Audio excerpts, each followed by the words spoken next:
Gostaria de te convidar a abrir a sua Bíblia no livro de Êxodo, no capítulo 17, no segundo livro da Bíblia, o livro de Moisés chamado Êxodo, Êxodo 17, a partir do versículo 1, diz assim a palavra do Senhor: toda a congregação dos filhos de Israel partiu do deserto de Sim, indo de lugar a lugar, segundo o mandamento do Senhor. Acamparam-se em Refidim, mas não havia ali água para o povo beber. Então contendeu o povo com Moisés e disse: dá-nos água para beber. Respondeu-lhes Moisés: por que contendeis comigo? Por que tentais ao Senhor? Tendo aí o povo sede de água, murmurou contra Moisés e disse: por que nos fizeste subir do Egito para nos matares de sede, a nós, a nossos filhos e a nosso gado? Clamou Moisés ao Senhor: que farei com este povo?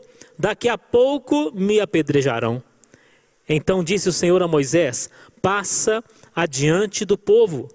Toma contigo alguns dos anciãos de Israel, leva contigo a tua vara com que feriste o rio e vai. Eu estarei ali diante de ti sobre a rocha em Horebe. Ferirás a rocha e dela sairá água e o povo beberá. Moisés assim o fez na presença dos anciãos de Israel. E chamou o nome daquele lugar Massá e Meribá, por causa da contenda dos filhos de Israel e porque tentaram ao Senhor, dizendo: está o Senhor no meio de nós ou não? Então veio Amaleque e pelejou contra Israel em Refidim. Pelo que disse Moisés a Josué: escolhe-nos homens e sai, peleja contra Amaleque. Amanhã eu estarei no cume do outeiro, e a vara de Deus estará na minha mão. Fez Josué como Moisés lhe dissera, e pelejou contra Amaleque. Mas Moisés, Arão e Ur subiram ao cume do outeiro. Quando Moisés levantava as mãos, Israel prevalecia, mas quando ele baixava as mãos, Amaleque prevalecia. Quando as mãos de Moisés ficaram cansadas, tomaram uma pedra e a puseram debaixo dele, e ele se sentou nela. Arão e Ur sustentavam-lhe as mãos, um de cada lado. Assim ficaram as suas mãos firmes até que o sol se pôs. Assim Josué venceu o exército amalequita ao fio da espada. Então disse o Senhor a Moisés: escreve isto para a memória num livro e repete-o a Josué, porque riscarei totalmente a memória de Amaleque de debaixo dos céus. Edificou Moisés um altar e lhe chamou: o Senhor é a minha bandeira. Disse ele: pois mãos foram levantadas ao trono do Senhor. O Senhor fará guerra contra Amaleque de geração em geração. Louvado seja o nome do Senhor. Nós temos aí uma época logo após a saída de Israel da terra do Egito. E temos aí a primeira guerra de Israel. O primeiro combate. E as guerras de Israel, elas podem ser usadas como ilustração a respeito das guerras espirituais da igreja. Nós vemos ali na primeira carta de Paulo aos Coríntios, no capítulo 10, que Paulo toma a história de Israel como fonte de ensinamentos para a igreja, fazendo paralelos entre aquela nação e o povo de Deus. Aqui nós temos, logo depois da saída do Egito, quem conhece a história sabe que os israelitas saíram do Egito, mas não foi por meio de uma guerra. Eles não precisaram travar uma batalha para saírem do Egito. Eles não precisaram guerrear contra Faraó para saírem do Egito. Veja que Israel venceu Faraó sem lutar. Olha que interessante. Não precisou que alguém levantasse uma arma sequer contra o rei do Egito para que Israel fosse liberto. Então, algumas vezes acontece conosco, de nós obtermos vitórias grandiosas na nossa vida sem que precisemos lutar. Mas isso não é um padrão. Por quê? Porque algumas vezes o próprio Deus já resolveu para nós aquele problema, já resolveu aquela situação. Talvez alguém poderia se arriscar a dizer que os israelitas saíram do Egito sem que fosse necessário o derramamento de sangue, mas isso não é verdade. Houve sim o derramamento de sangue. Por quê? Porque o cordeiro foi sacrificado para que Israel fosse liberto. Veja bem, não foi uma guerra, não foi uma batalha onde soldados lutaram, mas o sangue do cordeiro foi derramado. Assim também nós temos como base da nossa libertação espiritual o sangue do Cordeiro de Deus, que é o Senhor Jesus Cristo. Mas uma vez que saíram do Egito, os israelitas precisaram enfrentar o deserto. Então, começaram a enfrentar uma série de dificuldades ali no deserto. Talvez alguns deles ou muitos deles possam ter imaginado que seria uma maravilha sair do Egito e entrar em Canaã, mas não é assim que as coisas funcionam. Entre o Egito e Canaã existe um deserto, existe uma caminhada, existe uma trajetória a se trilhar. Então saíram do Egito, começaram a enfrentar o deserto. Então nós lemos aqui no capítulo 17 de Êxodo que de imediato eles passaram por um lugar onde não havia água. Começaram a enfrentar dificuldades naturais, desafios naturais, a seca, a falta da água naquele lugar, a sede. Eles começaram a enfrentar essas situações. Então nós também, como cristãos, como filhos de Deus, muitas vezes enfrentamos desafios naturais, enfrentamos dificuldades naturais, e nós não podemos espiritualizar tudo. Não é isso? Imagino que se alguns irmãos nossos estivessem ali no deserto, diante daquela falta d'água, alguns começariam a expulsar demônios. Espírito de seca, sai desse lugar.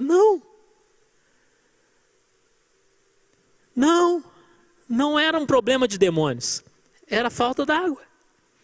Então precisamos ter um discernimento tal, de modo que não venhamos a confundir as coisas, que possamos encarar desafios naturais como naturais, mas sem esquecer dos desafios espirituais. Veja que o deserto é um lugar difícil por natureza, um lugar onde a viagem ela se torna quase que impossível. Então os israelitas começaram a enfrentar dificuldades ali. O deserto é um lugar não apenas de enfrentar os desafios naturais, mas é um lugar para que a pessoa possa vencer a si mesma. A si mesma. Antes de enfrentar o inimigo, antes de enfrentar uma guerra propriamente dita, o deserto é o lugar de vencer a si mesmo. Nós vemos, por exemplo, lá em Mateus capítulo 4, Jesus no deserto. Naquele tempo de desafio para o Senhor Jesus. Antes de enfrentar Satanás, Jesus venceu a sua própria carne. Porque lá está escrito assim, que ele jejuou durante 40 dias. Então veja que antes de enfrentar o diabo, você tem que enfrentar a si mesmo. Você tem que vencer a si mesmo. Então o jejum entra aí como um exemplo de uma situação em que você tem que enfrentar a si mesmo. Quantas pessoas querem enfrentar o diabo? Querem entrar em batalha espiritual, mas não conseguem vencer a si mesmas. Elas não conseguem jejuar, por exemplo. A pessoa quer vencer o demônio, mas não consegue vencer um prato de macarronada. E vai parte para o segundo, para o terceiro. Quer dizer, a pessoa quer vencer o inimigo, mas não consegue vencer a sua própria carne. Então, o deserto é este lugar de vencer a si mesmo. E aqui nós vemos na primeira parte deste capítulo 17, os israelitas enfrentando a si mesmos, enfrentando a sede, enfrentando os seus impulsos naturais, e ali começaram a se manifestar as suas atitudes erradas. Começou a aparecer ali a murmuração contra Deus, começou a aparecer ali a reclamação contra Moisés, e Moisés disse: olha, Senhor, esse povo vai acabar me apedrejando. Então, este é o ambiente do deserto. E em seguida, o que aconteceu? Apareceu um inimigo no meio do caminho.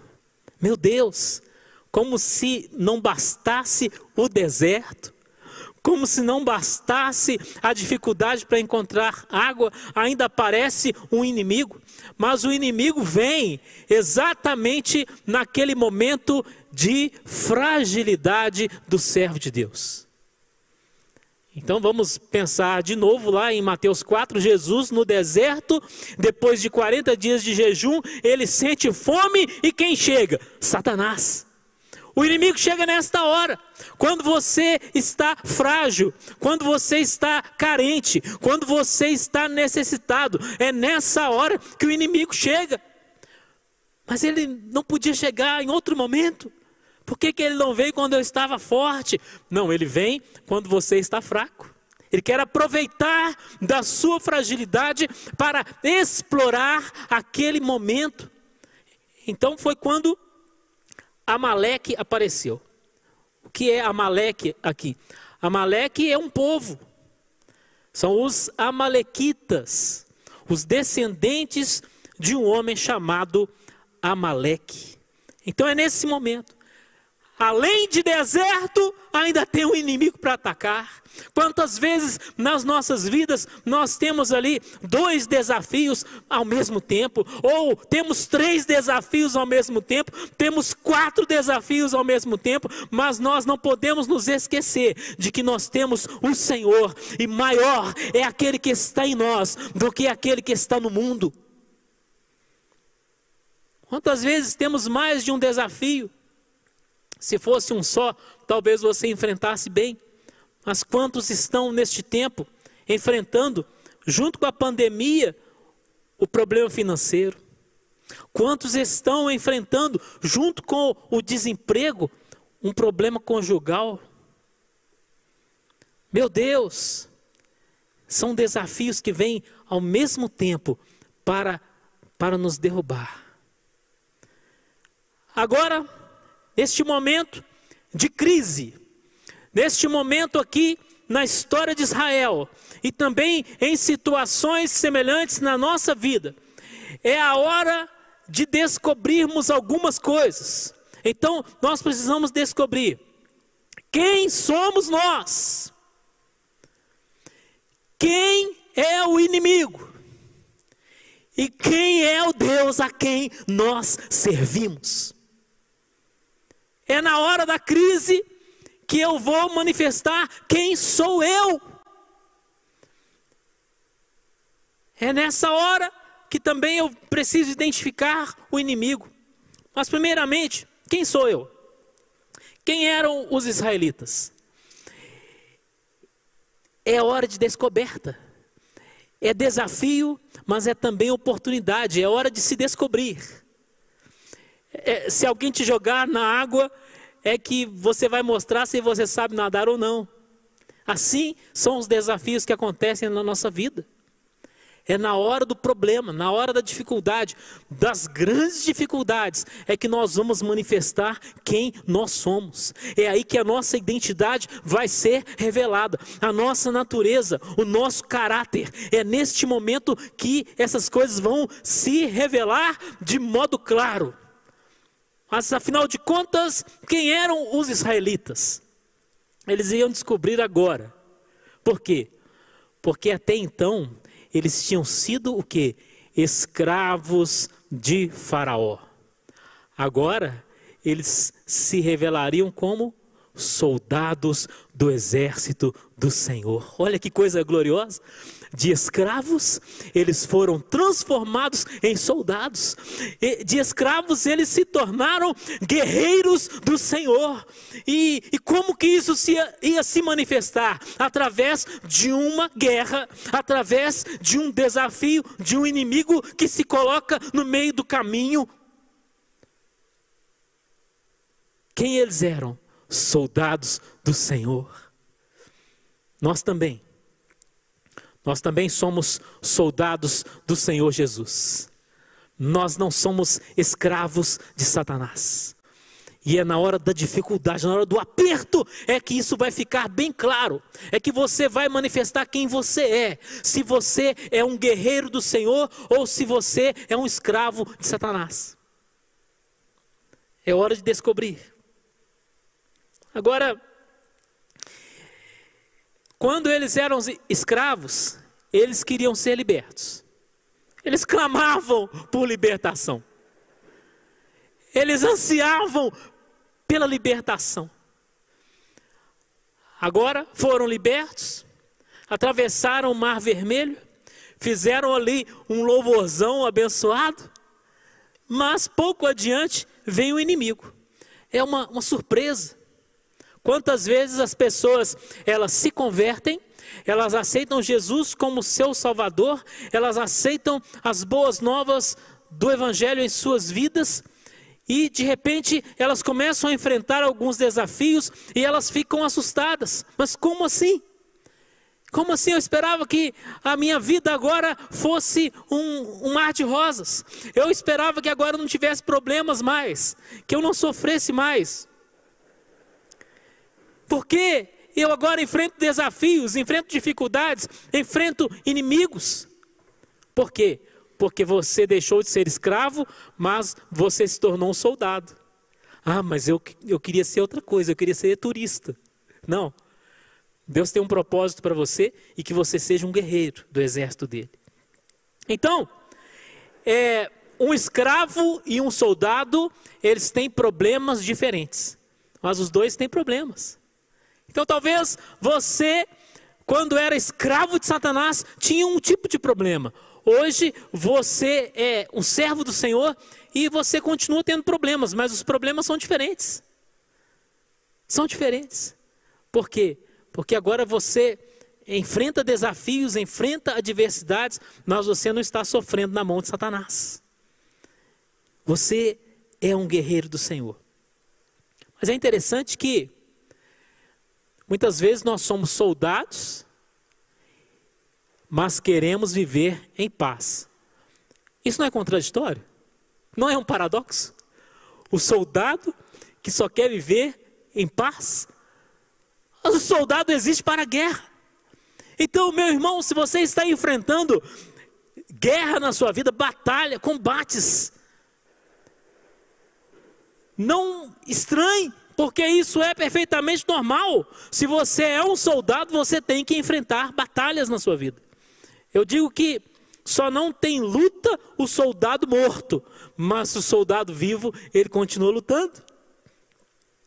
Veja que Amaleque, os amalequitas não atacariam Israel dentro do Egito. Mas assim que Israel saiu, Israel já podia ser atacado pelos amalequitas.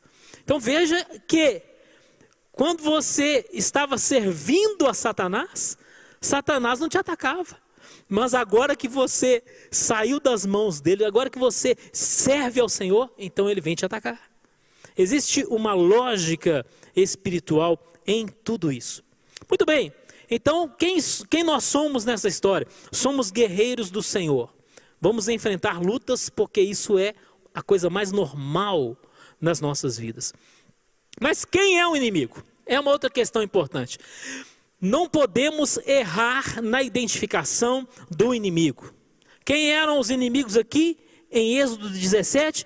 Os amalequitas. Não podemos errar. É verdade que todos nós cometemos erros, mas os erros de guerra, eles são os mais perigosos.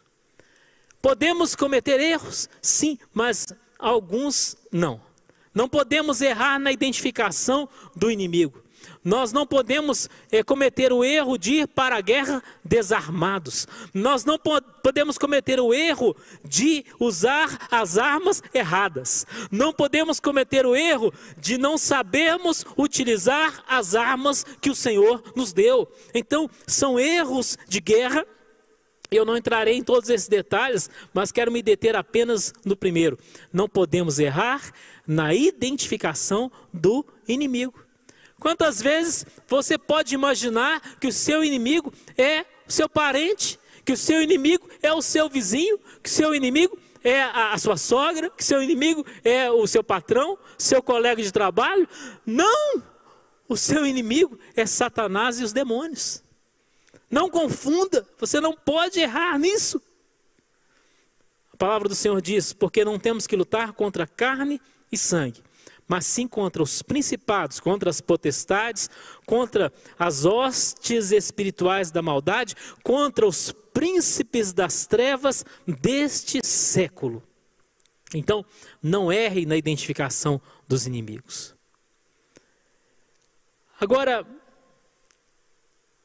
você sabe que os exércitos usam bandeiras, não é isso? Usam símbolos dos seus países, justamente para que essa identificação seja facilitada. Então não perca o seu tempo, por exemplo, combatendo determinada denominação cristã. Não é para isso que Deus te chamou. Não perca o seu tempo combatendo determinada religião. Não é para isso que Deus te chamou. Estes não são os seus inimigos. Você precisa identificá-los corretamente. Muito bem. Então, aqui, por exemplo, em Êxodo 17, 2, está escrito que o povo contendeu contra Moisés. Olha só, estavam errando na identificação do inimigo. Quantas vezes nós vemos irmão lutando contra irmão? Até mesmo cristão combatendo cristão. Misericórdia. Não, nós somos soldados do mesmo exército. Muito bem, e quem é Amaleque? Quem são os amalequitas? Lá em Gênesis 36, 12, nós temos a informação de que Amaleque é descendente de Esaú. Olha só. Então, por que os amalequitas agora se colocam no caminho dos israelitas para impedir a sua jornada rumo a Canaã? Por questões do passado, por questões mal resolvidas, por pendências do passado. Então aquela divergência entre Jacó e Esaú, ela vem repercutir agora aqui na frente, nesse combate entre israelitas e amalequitas, porque os israelitas são descendentes de Jacó e os amalequitas são descendentes de Esaú. Então veja que muitas vezes os combates que nós enfrentamos, eles são o quê? Consequência de um passado mal resolvido. Quantas vezes é assim? Quantas vezes? Então, não culpe a Deus, não culpe o Senhor. Muitas vezes estamos em luta, que talvez algumas delas poderiam ter sido evitadas, mas estamos sofrendo. a consequência de um passado mal resolvido. Agora temos que enfrentar, agora temos que lutar, mas ainda podemos cuidar do futuro, vivendo bem o presente. Ou seja, cuidado para que você hoje não venha criar Amaleques para o seu futuro. Cuidado, cuidado. E como tomar esse cuidado? Procurando viver de acordo com a palavra do Senhor. Procurando viver de acordo com a Bíblia. Não crie Amaleques na sua vida. Por exemplo, nos relacionamentos. Por que você vai entrar num relacionamento sabendo que ele já está fadado ao fracasso? Ah, mas como assim? Como nós vamos saber? Olha, se um homem ele vai procurar a esposa de outro homem, esse relacionamento está fadado ao fracasso. Então, se você entra numa situação dessa, você está criando um Amaleque para o seu futuro. Cuidado. Se você entra em negociações ilícitas, você está criando um Amaleque na sua vida. Muito bem.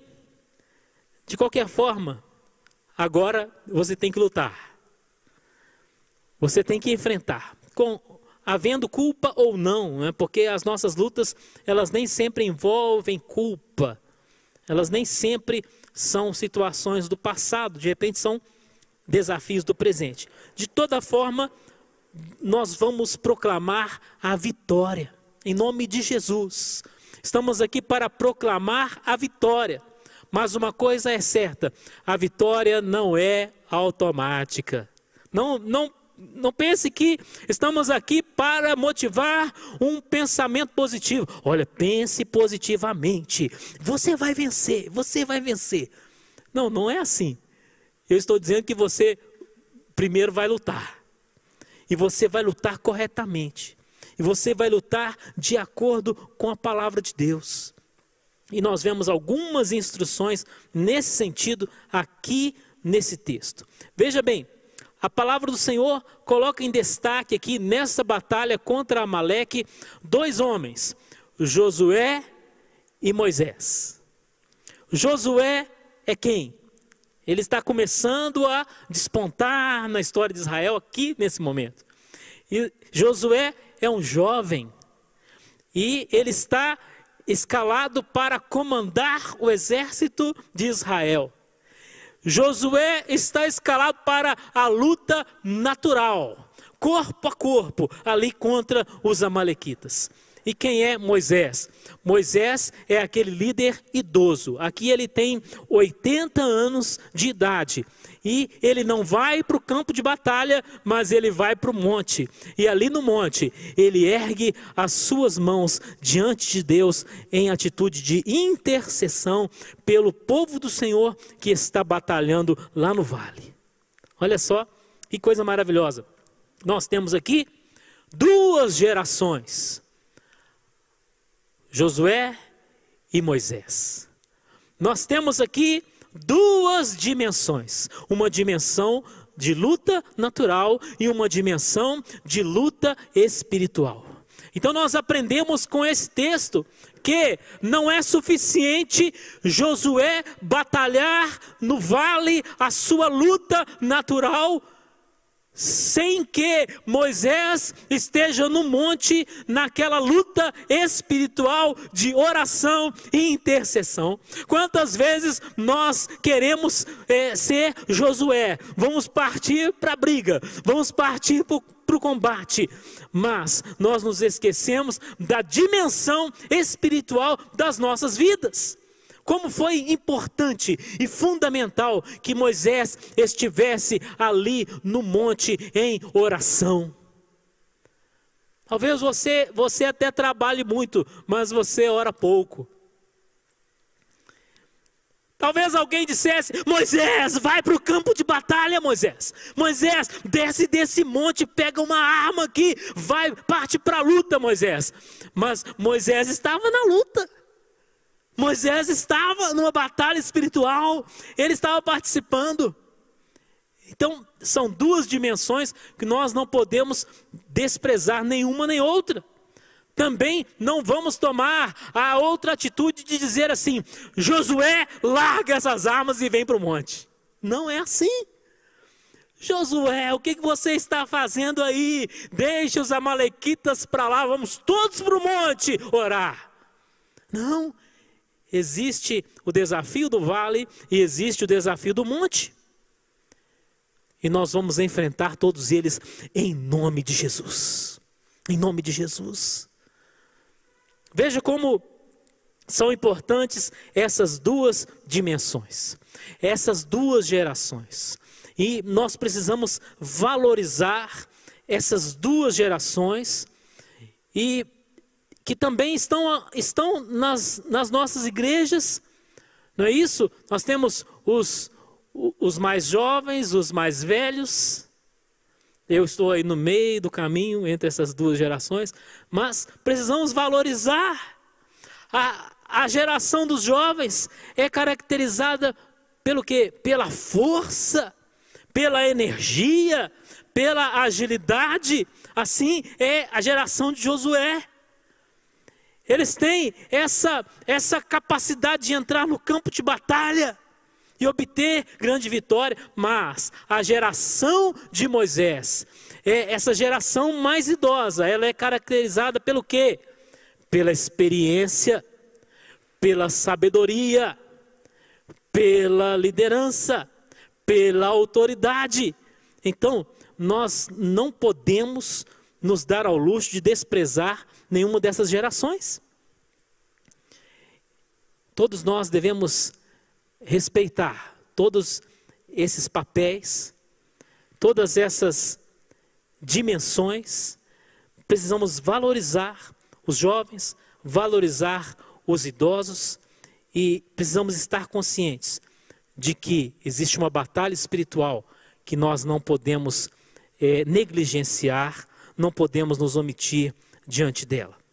O próprio Moisés precisou da ajuda de Arão e Hur para sustentarem as suas mãos erguidas, para que Israel continuasse vencendo. Então existe uma dependência mútua. Talvez você esteja perdendo a luta porque você quer guerrear sozinho. Não guerreie sozinho, procure ajuda, procure orientação espiritual de um líder que seja um servo de Deus. Procure ajuda. O próprio Moisés precisou de ajuda. Havia aquela dependência mútua entre essas pessoas citadas aqui no texto, mas sobretudo havia uma dependência de Deus. Aqui o texto encerra dizendo que o Senhor disse, olha o que o Senhor disse: escreve isto para a memória num livro e repete-o a Josué, porque riscarei totalmente a memória de Amaleque de debaixo dos céus. O versículo 16 diz: pois mãos foram levantadas ao trono do Senhor. O Senhor fará guerra contra Amaleque de geração em geração. Quando você não ora, você luta sozinho. Mas quando você ora, Deus compra a sua guerra, Deus compra a sua briga. Então nós vamos orar agora, porque não queremos lutar sozinhos, não queremos ser independentes, mas nós queremos depender de Deus. E vamos agora proclamar que essa guerra não é nossa, essa guerra é do Senhor. Amém? Vamos orar? Senhor, nós te agradecemos, muito obrigado pela tua palavra. Nós pedimos, Senhor, que essas lições, elas sejam proveitosas para as nossas vidas. Oh meu Deus, em nome de Jesus, nós queremos apresentar a Ti as nossas lutas, as nossas batalhas. Meu Deus, em nome de Jesus, apresento as minhas lutas, apresento as lutas dos meus irmãos, alguns que estão aqui comigo e aqueles que nos assistem e nos ouvem. Ó Pai, em nome de Jesus, contempla, ó Deus, essa batalha batalha que esse irmão está enfrentando, essa guerra que essa irmã está enfrentando, ó Senhor, nós clamamos a Ti. E agora, Senhor, eu ergo aqui as minhas mãos. A palavra do Senhor diz que mãos foram levantadas ao trono do Senhor. E o Senhor disse que faria guerra a Amaleque. Senhor, eu levanto a minha mão diante do Senhor. Ó Deus, e conclamo os meus irmãos que me assistem agora a levantarem as suas mãos diante do Senhor, numa atitude de busca. Ó Senhor, luta as nossas lutas, guerreia as nossas guerras e nos dá a vitória em nome de Jesus. Que bom que você ficou aí até agora, participando juntamente conosco. Agradecemos pela sua audiência. Peço que o Senhor te abençoe e te esperamos no nosso próximo programa, na próxima sexta-feira, neste mesmo horário. Que Deus abençoe a sua vida, em nome de Jesus. Amém.